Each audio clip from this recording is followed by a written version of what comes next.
Hi, my name is Courtney Wood and I work for the Downtown Stockton Alliance. This presentation is about the live-work opportunity in downtown Stockton. It explores a way that you might be able to get more out of your downtown investment. First, I will lay out a blueprint of the presentation. We'll talk about the problem that we're facing in the downtown real estate market. We'll talk about the live-work opportunity that arises from that problem. I will define live-work. I'll discuss the process involved when you are interested in converting your office space to live workspace. Then we'll offer you a few tips and provide you with a list of helpful contacts. I also want to let you know that throughout the presentation there are clickable links, so please be aware of that. The problem that we're facing in the downtown Stockton real estate market is that we have a plethora of office space while we have relatively limited residential space. Since the market is flooded with office space, we have a large number of vacancies in the area, which means that property owners are losing money on their investments here. So there's an opportunity to take that office space and convert it to live workspace. This will bring business owners here to live, which means they'll spend their money here. Additionally, their customers will come to downtown and spend their dollars here as well. So you may ask, what is live work? The definition is a dual-purpose residential work building where artists or other professionals both live and work. They can be a maximum of 3,000 square feet per unit, and a maximum of 50% of that space can be non-residential. Who is live work for? Renters or owners, artists, craftspersons, self-employed consultants, and small cottage industries. A tip is that businesses don't have to acquire a home occupation permit if they're using a live work space. Typically they would need to if they're operating out of the place that they live, but if the space is qualified as live work, they don't have to. People who use live work spaces can be self-employed individuals or people living and working together as a group.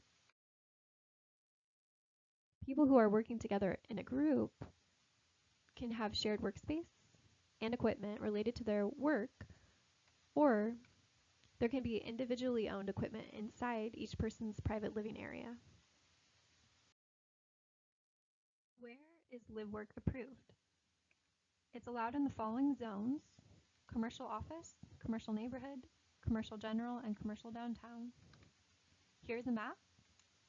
The light tan areas are commercial office. The purple areas are commercial general. And the good news is that all of the red is commercial downtown. So as you can see, most of the properties within the Downtown Stockton Alliance footprint do fall into an approved live work zone. To be sure, check the City of Stockton's Landmaster site to determine that your particular parcel is within a live work approved zone. And a tip is that live work is allowed on first, second, and third floors of a building without a use permit. Here is the Trethway building. Bear Paw Equities is currently converting this building into 12 live work units at 231 East Weber. So this is the first project like this in downtown, and we hope to see many more. So we've talked a little bit about what live work is, where it can be done. Now you are wondering how you can get started. First, check that live work is allowed in your zone using the City of Stockton Landmaster site that I mentioned previously. Then fill out the building permit application. This can be filled out by you or your contractor. And this is a clickable link right here. So within the PowerPoint, go ahead and click on it. It will take you directly to the application online. As a part of filling this out, you'll need to fill out the San Joaquin Air Pollution Control District Compliance Questionnaire, the Environmental Health Hazardous Materials Disclosure Form, and also the Non-Residential Accessibility Upgrade Requirement Form. These are all listed within the building permit application, and there are other supplementary materials, and those are outlined in the permit application. You'll have to submit 5 copies of all of the materials in person, or 4 copies of all the materials in person, and 1 copy of all the materials digitally. Once you have submitted your application and all the appropriate materials, you then receive feedback from all the city departments. This usually takes about 20 to 45 days. Once you've received final approval, you can begin construction, making your renovations. You can also start vetting the potential tenants that you might have within your live workspaces.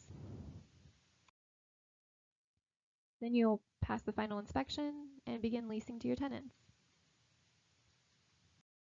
Here are a few tips regarding building requirements for live workspaces.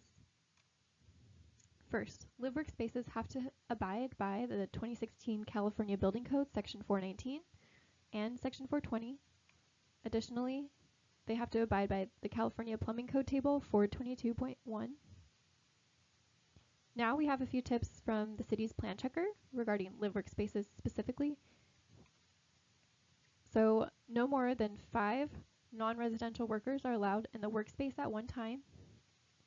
The non-residential space has to have restrooms and plumbing. Live workspaces have to have fire sprinklers and fire alarms. There also must be adequate fire separation between the live work units. There can be no more than 125 feet from the farthest project point to a safe space outside, and there must be an emergency exit from each room to the public right-of-way. Finally, dual-pane windows are required for energy efficiency, but there may be certain exceptions for historical buildings. If you have further questions or more specific questions, please contact Rodrigo Flores, the city plan checker. He's very helpful. Now we have a few tips for approving tenants. First, make sure that any potential tenants have business types that are approved in your zone. Check the city's development code, table 2.2, and this little sign here is actually a clickable link to the website that shows the table to make sure that the business type is approved. Also make sure that your tenants have business licenses. If they don't have one already, make sure they're applying for one at the City of Stockton Business License Department. And this image that it just came up is a clickable link to the Business License Department website. If you're still unsure if the business is approved in your zone, then contact the Planning Division by the phone number there, or visit their office at the address listed here. Now we have a few helpful contacts for you. From the Planning Department, we have John Schweigert, the Deputy Building Official, and Rodrigo Flores, the City Plan Checker. From the Planning Department, we have Jenny Liao, the Senior Planner. From the Fire Department, we have Phil Simon, the Fire Marshal. From Community Development and Engineering, we have Willie Wong. And then we have the Permit Department phone number, as well as the Business License Department phone number. Thank you for listening to this presentation. We hope that you'll be inspired to convert your downtown spaces to live work.